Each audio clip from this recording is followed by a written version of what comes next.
Welcome to the Power in Motion podcast, the show for women who want to develop a kinder relationship with their body so you can feel healthy, happy, and confident without restricting food, doing torturous exercise, or constantly worrying about the number on the scale. I'm your host, Kim Hagel, size inclusive fitness specialist and certified non-diet health and life coach specializing in body image. This podcast is here to provide weight neutral, health at every size aligned information and coaching on sustainable habits and mindset shifts so you can feel your very best in the body you have right now. Let's lace up our runners and go for a walk while we chat. Hey there, welcome back to the Power in Motion podcast, and this is part 2 in our 6-part holiday self-care series. And today we're going to be talking all about how to remain consistent with exercise over the holidays, because I don't know about you, but I hear this a lot that when things get busy, when there's lots to do, the first thing that falls by the wayside is our movement practice. And that only adds to the overwhelm that we feel. So, we're going to talk about 3 strategies to remain consistent over the holiday season. But before we get into that, I want to remind you that if you're not yet on my email list, to go and get on it. It's called Embrace Your Radiance, and you can join by visiting my website, www.radiantvitality.ca/email, because I've been telling you how I have a very special coaching offer that's out for the holiday season, and details for that were just announced yesterday, and they're only being announced to my email community. So if you are a woman who tends to feel overwhelmed at the holiday season and tends to put yourself last, but you want to prioritize your own well-being so that you can roll into the new year feeling centered, rested, and nourished, and avoid all of the holiday burnout and New Year's resolution regret, then you are going to want to be on my email list so you can hear about this very special, very affordable, very easy to fit into your life one-to-one coaching offer. So again, go join my email list over at radiantvitality.ca/email. Okay, so let's talk about how to stay consistent with exercise. And this is going to be short and sweet today. I've got 3 tips for you. And really, it's more a set of 3 don'ts and 3 do's, right? Because I think that the reason why we tend to struggle with consistency over the holiday period, or at any period of time really, is because of the way that we're thinking about exercise in the first place. So, tip number 1 is to notice when you feel like you have to exercise, or when you're shoulding on yourself, when you're saying things like, God, I really should be moving more. And where you're tying exercise or the need to exercise to calorie burning, or making up for the food that you're eating, maybe extra food that you're eating over the holiday season, or more rich, sweeter foods that you're eating during this season, or maybe where the inactivity that you're experiencing, where there might be a fear of weight gain associated with that. And we've talked on this podcast so many times in the past about how tying exercise to calorie burning, or simply viewing it as a means to lose weight or shape your body, is the number one thing that gets in the way of you feeling motivated. So notice where your brain wants to make you feel guilty for not exercising, and where fear of weight gain comes up, and where thoughts that you should be exercising to burn off the food that you're eating are entering in.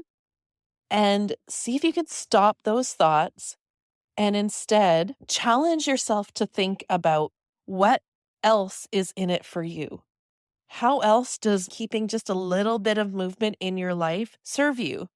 I mean, for me, I'll give a personal example. I am someone who struggles with seasonal affective disorder.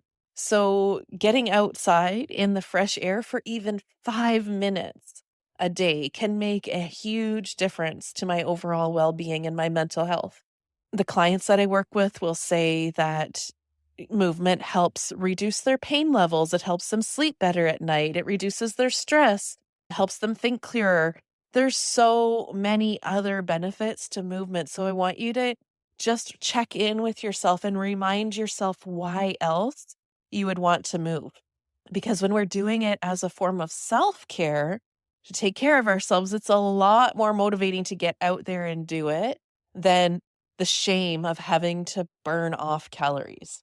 And the other part of this that goes along with viewing movement as a form of self care is to notice the parts of you that believes that you don't have time or don't deserve self care. If you notice thoughts in your head like, I'm too busy for this, I can't fit it in, there's too much else to do, that, my friend, is your inner people pleaser who is trying to convince you that you're only worthy of self care once everything is checked off your list or everybody else is looked after.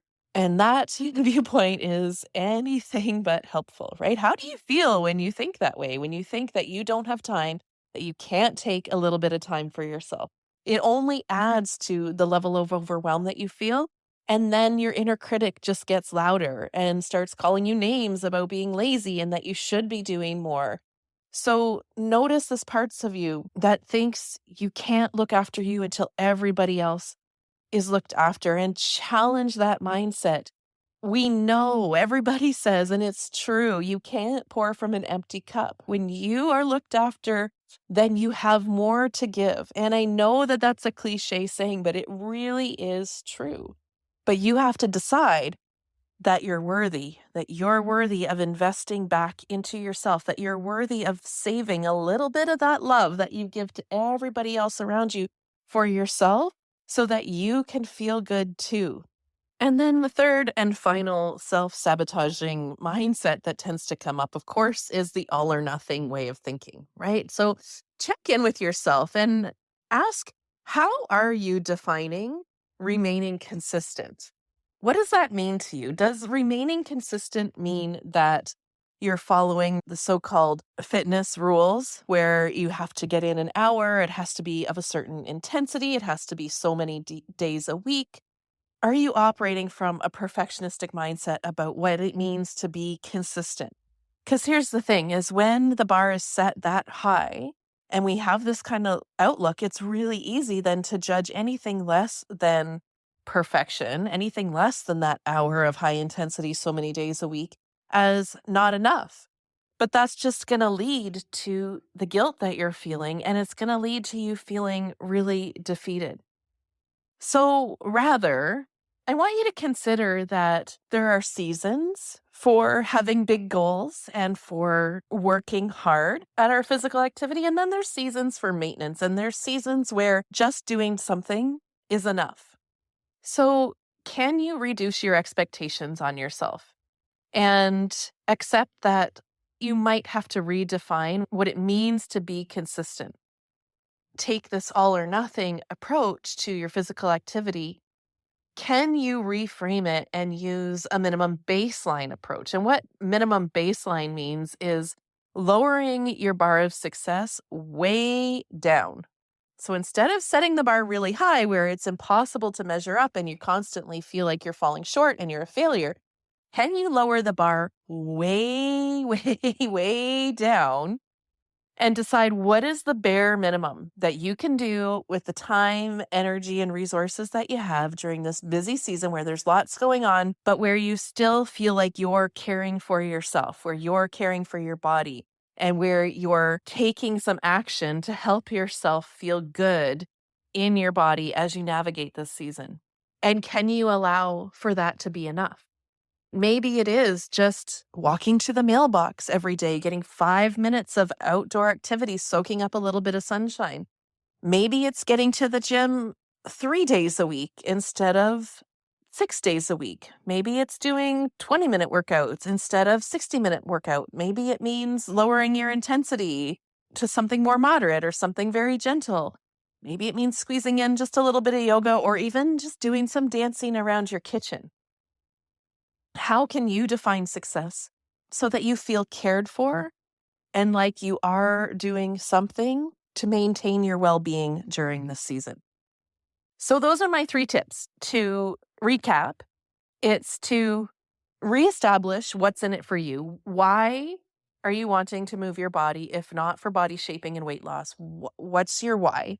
Decide that you're worthy of taking the time to care for your body, and then lower your expectations about how much is enough. And the last thing I'll say about this, about staying consistent, is maybe for this holiday season, maybe you just let go of the idea of exercising altogether and instead embrace a more joyful movement approach, right? It is the holiday season. It is the season for joy. It is the season for fun. It's the season for play. So maybe you can look at this time as an opportunity to play more, to consider what would be fun for you, to get outside with your family and let yourself off the hook from prescribed structured exercise. All movement is good movement, and having a good time and letting it be joyful is what it's all about. What we're trying to avoid here is the feeling that we haven't done enough, that we've let ourselves care slide or we've let ourselves go over the holiday season and then feel so burnt out and depleted by the time the new year comes. We go looking for a diet or a program to help us find ourselves again. So by letting it be fun and letting it be joyful, that is what's going to allow you to go into the new year calm, centered, nourished, so that you can avoid all of that New Year's resolution regret. Okay, so I hope that this helps you reframe what it means to be consistent over the holidays and to help you consider how you might implement some movement to maintain your level of self-care as you navigate the holiday season. Next week, when we come back, we'll be talking about how to manage the expectations that we have on ourselves and how to manage the perceived pressure that we feel to do it all and do it all perfectly. We're going to be talking about perfectionism and people pleasing. So next week will be a great place to pick up from where we left off today. Hope that you have a great week, and I'll see you back here next week. Thanks for tuning into the Power in Motion podcast today. If you love what you're learning here, then I invite you to take the next step of embodying these concepts into your own life so that you can live your healthiest, happiest life and never again feel held back by your body.